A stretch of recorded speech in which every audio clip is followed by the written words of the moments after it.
মাসে আমাদের আমল কি, আমাদের নেকির কাজগুলো, আমাদের সওয়াবের কাজগুলো বাড়াই দিতে হবে। যেন সম্মানিত সুদী, সম্মানিত মুসল্লি কিরাম, আমরা মসজিদে দান করি জুমার দিন, অনেকে দান করে অনেকে করি না। এই জন্য আমরা নিয়মিত যদি দান করি, নিয়মিত যদি মসজিদে দিই, এটা মসজিদের শুধু কাজেই আসবে না, এটা আমার আর আপনার জন্য আখিরাতেও কাজে আসবে। এই জন্য যারা গরিব মানুষ, এরা যদি আল্লাহ তাআলার বিধান পালন না করে, পাঁচ ওয়াক্ত নামাজ না আদায় করে, আল্লাহ তাআলার বিধান সময় মতো না আদায় করে, তাহলে এই মানুষগুলো দুনিয়াও ক্ষতিগ্রস্ত, আখিরাতেও ক্ষতিগ্রস্ত। না পাইলে দুনিয়ার সুখ শান্তি, না পাইবে আখিরাতের সুখ শান্তি। আর যারা গরিব মানুষ, এরা যদি আল্লাহ তাআলার বিধান সময় মতো, টাইম মতো আদায় করে, তাহলে দুনিয়াও একটু কষ্ট যদি হয়, আখিরাতের ময়দানে এরা সব থেকে ধনী, সব থেকে আল্লাহ তাআলার খাঁটি গোলাম হইতে পারবে। এই জন্য রবিউল আউয়াল মাস আসার পরে আমাদের সোনার এই বাংলাদেশে, বহু মানুষ বেদাতি কাজ, বহুত মানুষ হারাম কাজের ভিতরে লিপ্ত হয়। আমাদের মুসলমানদের জন্য ঈদ কয়টি? দুইটি ঈদ। কয়টি ঈদ? কিন্তু এক প্রকার বিদাতি, এক প্রকার মন গড়া বদভ্রষ্ট মানুষ বানিয়ে নিয়েছে আর একটা ঈদ আছে, সেটা হইতেছে ঈদে মিলাদুন্নবী। ঈদে মিলাদুন্নবী বলতে কোনো কিছুই নাই। ঈদ মুসলমানের জন্য দুইটা, সে কথা আল্লাহ তাআলা কোরআনুল কারীমের ভিতরে বলেছেন, কদ আফলাহা মান তাযাক্কা ওয়া যাকারা ইসমা রাব্বিহি ফাসাল্লা। আল্লাহ তাআলা ঈদুল ফিতরের কথা এই আয়াতের ভিতরে উল্লেখ করেছে যে তোমরা, আমি আল্লাহ তাআলার জিকির করো, জিকির করতে করতে তোমরা পবিত্রতা অর্জন করে ঈদের ময়দানে যাও, ঈদুল আজহার নামাজ আদায় করো এবং তাকবীর বলতে বলতে যাও। এই একটা ঈদের কথা আল্লাহ তাআলা কোরআনুল কারীমের ভিতরে বলেছেন, কদ আফলাহা মান তাযাক্কা ওয়া যাকারা ইসমা রাব্বিহি ফাসাল্লা। দুই নম্বর ঈদের কথা আল্লাহ তাআলা বলেছেন, ফাসাল্লি রাব্বিকা ওয়ানহার। এই ফাসাল্লি রাব্বিকা ওয়ানহার ব্যাখ্যা ঈদুল আজহাকে বোঝানো হয়েছে যে তোমরা নামাজ আদায় করো এবং কুরবানি দাও এবং ঈদুল আজহার নামাজ তোমরা একসাথে আদায় করো। এই দুইটা ঈদের কথা কোরআন এবং হাদিসে পাওয়া যায়। বাকি যে ঈদ মানুষে বানিয়েছে ঈদে মিলাদুন্নবী, এটা সম্পূর্ণ বেদাত, এটা সম্পূর্ণ নাজায়েজ, এটা সম্পূর্ণ হারাম। যে ব্যক্তি এটা পালন করবে, এ ব্যক্তি নবীর সাথে কেমন যেন দুশ্মনী করলো, নবীর সাথে কেমন যেন শত্রুতা করলো। এজন্য নবীর জন্মদিন এটা নিয়েও মতভেদ আছে। কোন হাদিসের ভিতরে বলা হয়েছে 8 তারিখ, কোন হাদিসের ভিতরে বলা হইতেছে 10 তারিখ, কোন হাদিসের ভিতরে বলা হয়েছে 12 তারিখ। এই তারিখের ভিতরে মতভেদ থাকার কারণে সাহাবে কেরাম, যাদেরকে আল্লাহ তাআলা দুনিয়াতে এই জান্নাতের সার্টিফিকেট দিয়েছে, রাদিয়াল্লাহু আনহুম ওয়া রাদু আন, যে আমিও তাদের প্রতি সন্তুষ্ট, তারাও আমার প্রতি সন্তুষ্ট, আমি আল্লাহ তাদের জন্য দুনিয়া থেকেই জান্নাতের সার্টিফিকেট দিয়ে দিলাম। সেই সাহাবে কেরাম কোনোদিন ঈদে মিলাদুন্নবী পালন করে নাই। কিন্তু আমাদের মতো কিছু মুসল্লি, আমাদের মতো কিছু মাজার পূজারী আছে, যারা মাজার পূজারি করে, মাজারে সেজদা দেয়, কবর দেখলেই সেজদা দেয়, তারাই এই ঈদে মিলাদুন্নবী বানিয়েছেন। কথা ঠিক কিনা? চুপচাপ একটু বসে থাকেন, এই হুজুরে যাওয়া আছে বলুন। এই জন্য নবীজি আলীকে বলল, আলী যত উঁচা কবর দেখো, যত উঁচা মাজার দেখো, সব ভেঙে ফেলতে হবে। সুতরাং যত উঁচা কবর আছে, এই উঁচা কবর সৌদি আরবে কোনো কবর নাই। সৌদি আরবে কোনো উঁচা কবর আপনি পাবেন না। যারা হজ করতে গিয়েছে তারা দেখেছে সমস্ত ভণ্ডামি, সমস্ত শয়তানি, সমস্ত কবর পূজারি, কবরের সেজদাদাই বাংলাদেশে, কথা ঠিক কিনা? বাংলাদেশে যত শয়তানি বদমাইশি, কবর পূজারি, কবরে সিজদাদায়, কবরে আগরবাতি জ্বালায়, কবরে মোমবাতি জ্বালায়, কবরে ফুল ছিটায়, আবার কবরের উপরে হাত বুলিয়ে বুলিয়ে একটু পানি বাইর হয়, তেল বাইর হয়, এটা শরীরে লাগায়, এটা আবার খায়। চট্টগ্রাম এক মাজার আছে, এই মাজারে তার পীর সাহেব গোসল করার পরে গোসলের পানি রাখে। এই গোসলের পানি যারা মুরিদ, যারা সেখানে যায় তাদেরকে খাওয়ায়। তারা গোসল করে, তরকারির পানির ভিতরে দেয়, ভাতের পানির ভিতরে দেয়, বরকত হিসেবে বলে নাউজুবিল্লাহ। একজন মানুষ যখন গোসল করে, এই গোসল করার পরে তার শরীর থেকে কত নাপাকি বাইর হয় কিনা? মানুষ গোসল করে পবিত্রতা অর্জন করলে, মানুষ গোসল করে তার শরীরটা যেন সুন্দর ভালো থাকে, পবিত্র হয়। তাহলে এই গোসলের পানি যারা মুরিদ, যারা সেখানে যায়, এই গোসলের পানি বরকত হিসাবে, রহমত হিসাবে ঘরের ভিতরে রেখে রেখে নিজেও গোসল করে, নিজে খায় এবং তরকারির ভিতরে, ভাতের ভিতরে দেয়। নাউজুবিল্লাহ বললেন না? এই ভণ্ডামি, এই শয়তানি বাংলাদেশে বেশি হয়, অন্য অন্য জায়গায় এগুলো পাবেন না। যত মাজার, যত সিজদার কারবার, যত ফুল ছিটাছিটি, যত আগরবাতি, এগুলো সব কিছুই বাংলাদেশে হয়, কথা ঠিক কিনা? এই জন্য যত উঁচা কবর আছে, এই কবরগুলো যদি ভেঙে দেওয়া হয়, এই খানকা যদি জ্বালিয়ে পুড়িয়ে সারখার করে দেওয়া হয়, তাহলে ভণ্ডামি, শয়তানি, গাঁজা, মদ, হিরোইন, দেখবেন সেখানে বড় বড় চুলালা জট, এত বড় বড় চুলে এত জট বেঁধেছে, মানে হয় 500 মন শ্যাম্পু দিলে ওই জট ছাড়বে না, কথা ঠিক কিনা? এই জটওয়ালা মুখের কাছে নিশা এত পরিমাণ টানা টানে, এমন টানা টানে, শরীর থেকে পাঠার মতো বন্ধ করে, কথা ঠিক কিনা? শরীরের কাছে যাওয়া যায় না। গোসল করে না মানে কয়েক বছর ধরে চলে, এমন জুট বাটা বেঁধেছে, একে আবার বলে আল্লাহর ওলি। ইনি নাকি আবার আল্লাহর ওলি, যার চুল পরিষ্কার নাই, মাথা পরিষ্কার নাই, শরীর পরিষ্কার নাই, শরীর থেকে একেবারে খাটাসের মতো গন্ধ করে, ইনি আবার নাকি পীর সাহেব। ইনার কাছে যায় মানুষ সোহবাত গ্রহণ করার জন্য, বরকত নেওয়ার জন্য। আমাদের এই সোনার বাংলাদেশে এগুলোই হইতেছে। এজন্য এগুলোই অনুসরণ করা, এই সব জায়গায় যাওয়াও হারাম, তাদের কাছে সোহবাত গ্রহণ করা, মরিদ হওয়া হারাম, কথা ঠিক কিনা? সেখানে যারা যাবে তারাও ফতগ্রস্ত। আবার কিছু কিছু মানুষ দলিল দেয়, কয় পীর সাহেব আমাদেরকে জান্নাতে নিয়ে যাবে। নাউজুবিল্লাহ বললেন না? যারা বলবে না তারা মনে করবেন তারাই এইসব কাজ করে। এই জন্য চুপ থাকা যাবে না ভাই, যেটা সঠিক কথা সেটা শোনেন। এতদিন শোনেন না, একটু শোনেন, জীবনটাকে একটু আকীদা, জীবনটাকে একটু ইমানের দিকে ঝুঁকান ভাই। মরে তো যেতেই হয়, পৃথিবীতে কেউ থাকতে পারবে না। সুতরাং মরার আগেই যদি আমরা ইমান, আকীদা, আল্লাহ তাআলার বিশ্বাস, আমাদের নামাজ, আমাদের কোরআন তেলাওয়াত, দান সদকাগুলি এটা সঠিক হয়ে যায়, সঠিকভাবে করতে পারি, তাহলে আমরা জান্নাত পাবো। আবার একজন দেখলাম কয় আমি যদি মরে যাব, আমার কবরের ভিতরে আমার পীর সাহেব এসে কবরের সওয়াল জবাবের উত্তর দিয়ে যাবে। নাউজুবিল্লাহ বললেন না? কয় কিরামান কাতিবিন, রোজ হাশরের দিন আল্লাহর দরবারে যেদিন জিজ্ঞেস করিবে, আমি বলবো সেদিন দুনিয়ায় ছিলাম রে বাবার লোক, আমি দুনিয়ায় ছিলাম সেদিন সুরেশ্বর বাবার লোক। বলো নাউজুবিল্লাহ। এইসব গানও বাহির করেছে, গান আর পাই না, সমস্ত ঠাডা মার্কা। যে গান বললে ইমান, আকীদা, আমল সব কিছু বরবাদ হয়ে যায়, কথা ঠিক কিনা?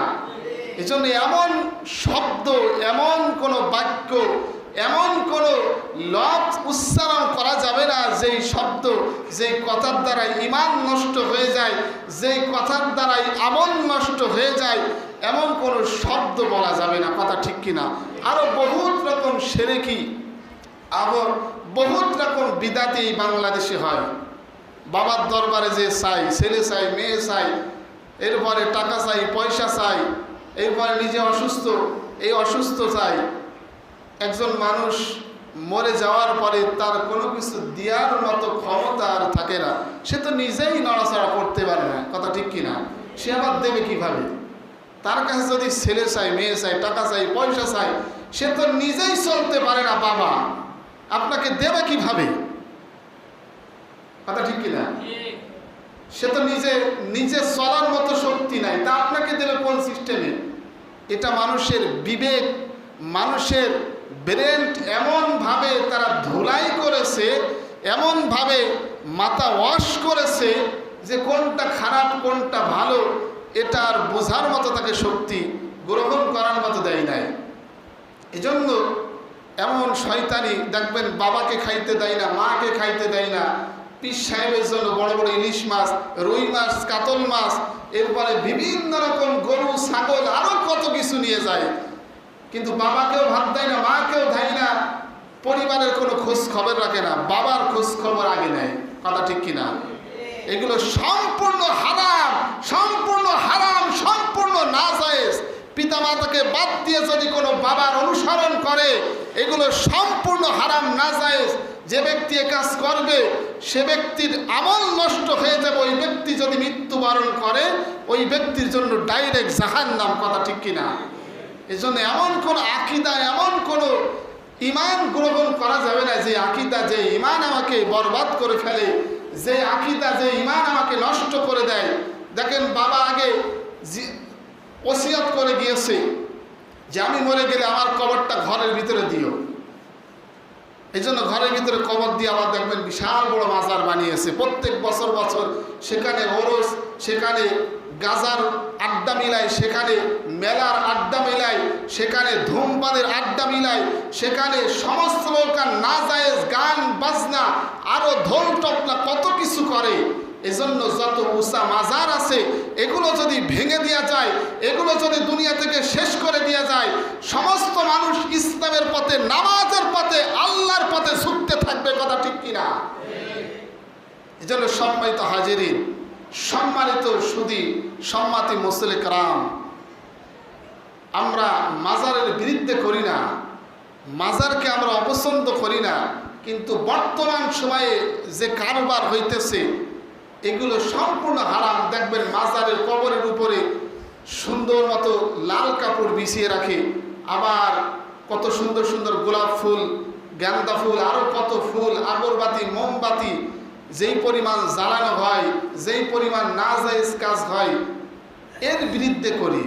কবর আপনি জিয়ারত করেন, কবরের পাশে যে আপনি দোয়া করেন, এটা করার দ্বারা কোনো অসুবিধা নেই, কোনো ক্ষতি নাই, কিন্তু কবরকে সেজদার জায়গা, কবরকে ধূমপানের জায়গা, কবরকে আগরবাতি, মোমবাতি, এরপরে শাড়ি চুড়ি, মেয়ে ছেলে একসাথে সেখানে যে নাচতে নাচতে উলঙ্গ হয়ে যায়।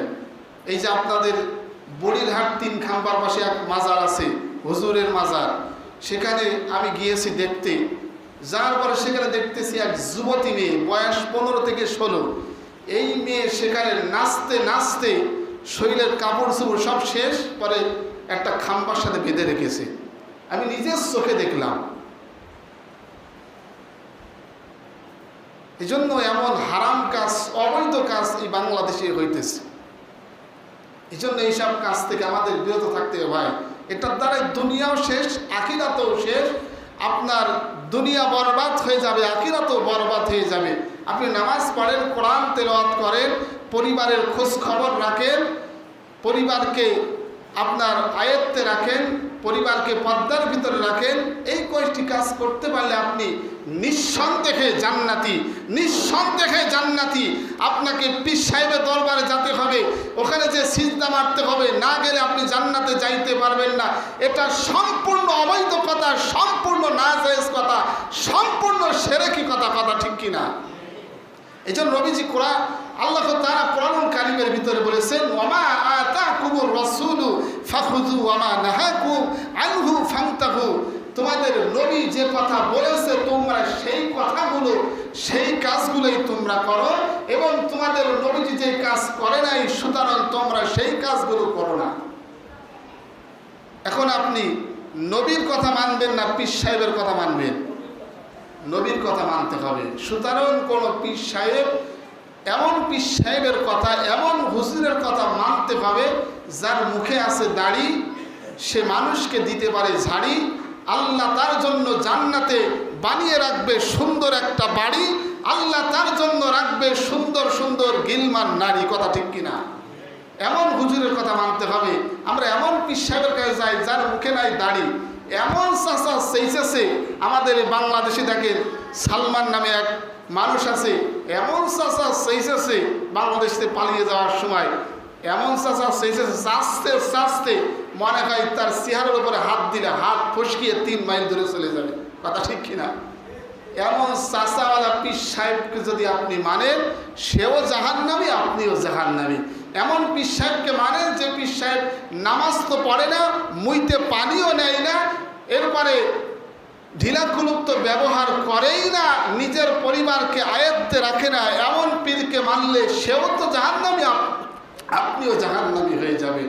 এই জন্য এমন মানুষকে ফলো করবেন, এমন মানুষকে মানবে যার ভিতরে নামাজ আছে, যার ভিতরে কোরআন তেলাওয়াত আছে, যার ভিতরে আল্লাহ ভীরু আছে, যাকে দেখলে মনে হয় না সে একজন ভালো মানুষ।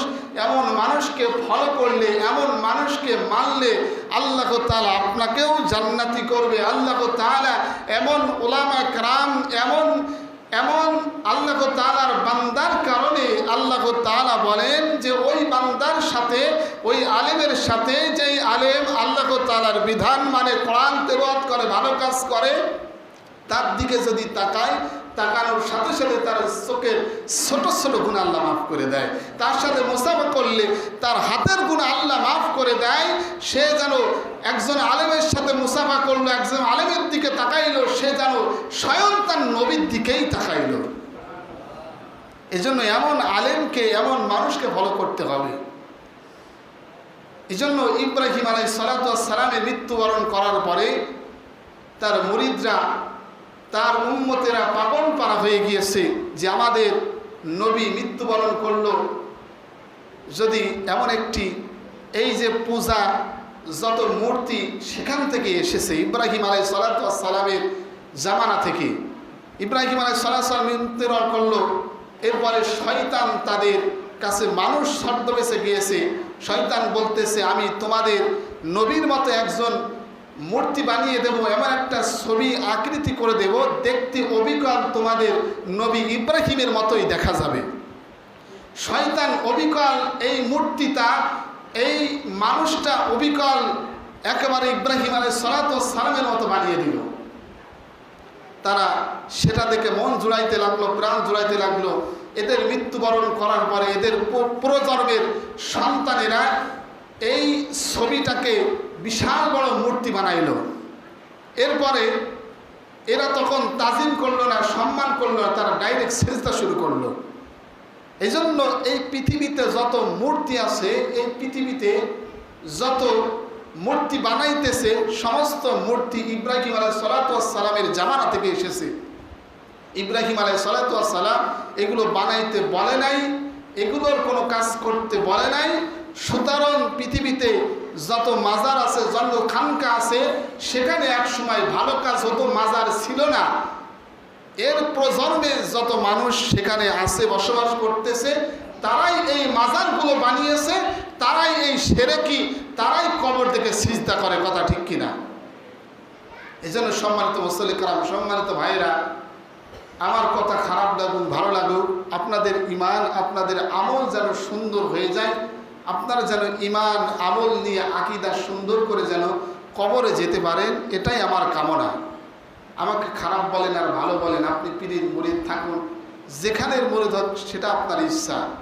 আপনি যাচাই বাছাই করুন। আপনি বাজারে গেলে সেখানে গিয়ে যাচাই বাছাই করেন যে কোন জিনিসটা ভালো হবে, কোন জিনিসটা খারাপ হবে। আপনি একটা তরকারি কিনতে গেলে, একটা মাছ কিনতে গেলে বহুতবার সোজা করে, বেঁকা করে, উল্টা করে দেখেন। কথা ঠিক কিনা? এই মাছটা পচা না ভালো, তরকারিটা ভালো না পচা। এই জন্য আপনাকে যাচাই বাছাই করার জন্য কথাগুলো বললাম। আপনি যাচাই বাছাই করেন, আপনার ইচ্ছা। আপনি সুরেশ্বর যান, আপনি মুজিদ বাবার কাছে যান, আপনি আট্টসি যান, আপনি চন্দ্রপাড়ায় যান, আপনি সরবনায় যান, আপনি তাবলিগে যান, যাচাই বাছাই করেন কোনটা সঠিক। আল্লাহ আপনাকে একটা মেধা দিয়েছে, আল্লাহ আপনাকে একটা ধারণ ক্ষমতার একটা শক্তি দিয়েছে, কোনটা করলে খারাপ কোনটা করলে ভালো এমন একটা মেধা দিয়েছে।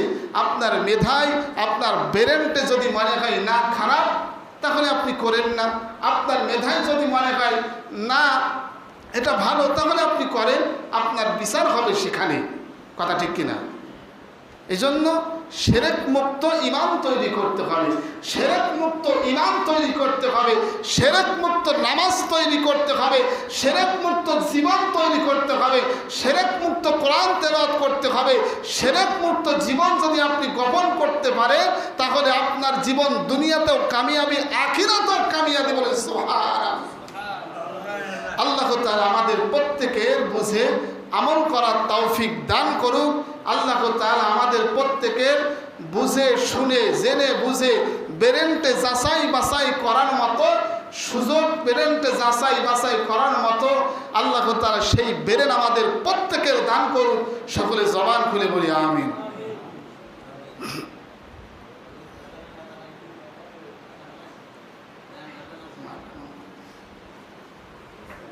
সম্মানিত মুসল্লি কেরাম, আমরা এখনো যারা বেতন দিই নাই, আমরা যারা বেতনগুলো আনছি, বেতনগুলো আমরা এখন দেওয়ার চেষ্টা করি। এই জন্য বয়ান 10 মিনিট আগে শেষ করলাম। অনেকে